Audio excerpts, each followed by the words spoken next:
ಸದನದಲ್ಲಿ ಬಿಜೆಪಿ ಆಂತರಿಕ ಬೇಗುದಿಯ ಬಳಿಕ ಮೊದಲ ಬಾರಿಗೆ ಇವತ್ತಿನ ಸದನದಲ್ಲಿ ಇನ್ನೊಂದು ಕುತೂಹಲದ ಅಂಶ ಏನು ಅಂದ್ರೆ ವಿಜೇಂದ್ರ ಹಾಗೂ ಒಂದು ಅಪ್ಡೇಟ್ ಇದೆ, ನೋಡ್ತಾ ಹೋಗೋಣ.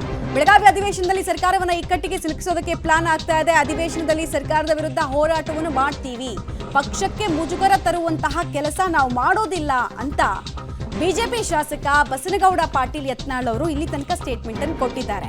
ಅಶೋಕ್ ಸದನದಲ್ಲಿ ನಮ್ಮ ನಾಯಕರು, ಅವರು ಹೇಳಿದಂತೆ ಚರ್ಚೆಯನ್ನ ಮಾಡೋದಕ್ಕೆ ನಾನು ಬದ್ಧ, ಅಶೋಕ್ ಜೊತೆ ಮಾತುಕತೆ ಮಾಡಿಕೊಂಡೇ ಕೆಲಸವನ್ನು ಮಾಡ್ತೀವಿ ಅಂತ ಬಸನಗೌಡ ಪಾಟೀಲ್ ಯತ್ನಾಳ್ ಅವರು ಹೇಳಿದ್ದಾರೆ. ನನ್ನ ಉಚ್ಚಾಟನೆ ಬಗ್ಗೆ ಪಕ್ಷಕ್ಕೆ ಗೊತ್ತಿದೆ, ಸದ್ಯಕ್ಕಂತೂ ಯಾವುದೇ ಕ್ರಮ ಇಲ್ಲ ಅನ್ನೋದನ್ನ ಕೂಡ ಅವರು ಸ್ಪಷ್ಟಪಡಿಸ್ತಾ ಇದ್ದಾರೆ.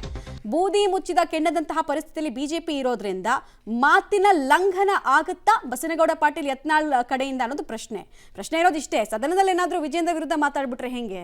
ಮೈಕ್ ಸಿಕ್ಕಿದಾಗ ಅಥವಾ ಆಚೆ ಬಂದಾಗ ಯತ್ನಾಳ್ ಅವರು ಯಾರ ಸೀಮಿತದಲ್ಲೂ ಇರಲ್ಲ, ಬಟ್ ಹೇಳ್ತಿದ್ದಾರೆ ಅವರು ಏನು ಮಾತಾಡಲ್ಲ, ಮುಜುಗರ ತರಲ್ಲ ಅಂತ. ನೋಡೋಣ.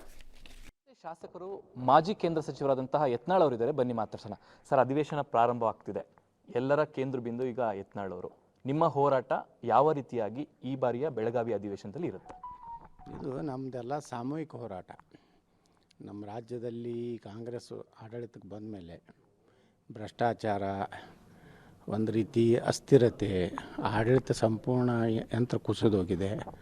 ಮೀಸಲಾತಿ ವಿಚಾರ ಇರ್ಬೋದು, ಇವತ್ತು ವಕಫ್ ವಿಚಾರ ಇರ್ಬೋದು, ಉತ್ತರ ಕರ್ನಾಟಕದ ಅಭಿವೃದ್ಧಿ ವಿಚಾರ ಇರ್ಬೋದು, ಇವುಗಳೆಲ್ಲ ಸಮಗ್ರವಾಗಿ ಈ ಒಂದು ಅಧಿವೇಶನದಲ್ಲಿ ನಾವು ಒಕ್ಕಟ್ಟಾಗಿ ಯಾವುದೇ ರೀತಿಯ ನಮ್ಮ ಅಸಮಾಧಾನಗಳನ್ನು ಇಲ್ಲಿ ತರದೆ ನಾವು ರಾಜ್ಯದ ಜನತೆಗೆ ಮತ್ತು ನಮ್ಮನ್ನು ಆಯ್ಕೆ ಮಾಡಿದ ಜನತೆಗೆ ನ್ಯಾಯ ಕೊಡಿಸುವಂಥ ಕೆಲಸ ಎಲ್ಲರೂ ಕೂಡಿ ಮಾಡ್ತೇವೆ. ಎಲ್ಲ ಕಡೆಯೂ ಈ ವಕಫದ ಹಾವಳಿ ಇದೆ ಮತ್ತು ಜನರಿಗೆ ಗೊತ್ತೇ ಇಲ್ಲ.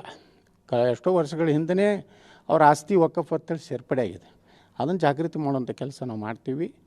ಈ ಒಂದು ಹೋರಾಟ ನಿರಂತರವಾಗಿರ್ತದೆ.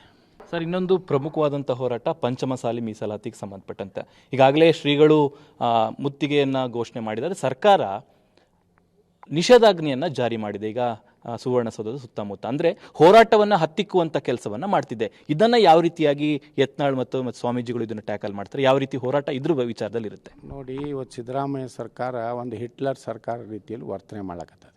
ಪ್ರಜಾತಂತ್ರದಲ್ಲಿ ಎಲ್ಲರಿಗೂ ಹೋರಾಟ ಮಾಡೋ ಹಕ್ಕಿದೆ.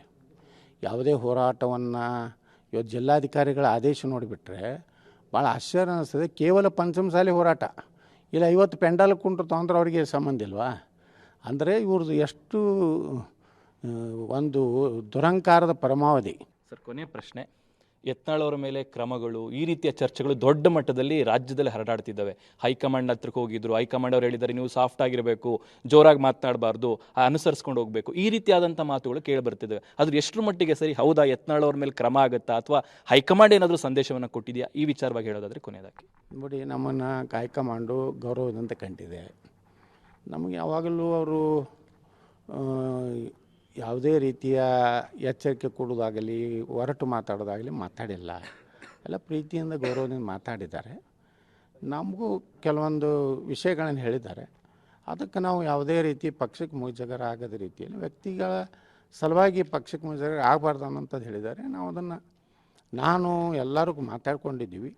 ನಾವು ಹೋರಾಟ ಜನರ ಸಲುವಾಗಿ, ಯಾಕಂದರೆ ಯಾವಾಗ ನಮ್ಮ ಪಕ್ಷ ಹೋರಾಟದಿಂದ ವಿಮುಖ ಆಗ್ತದೆ ಅವಾಗ ನಾವು ಹೋರಾಟ ಮಾಡ್ತೀವಿ.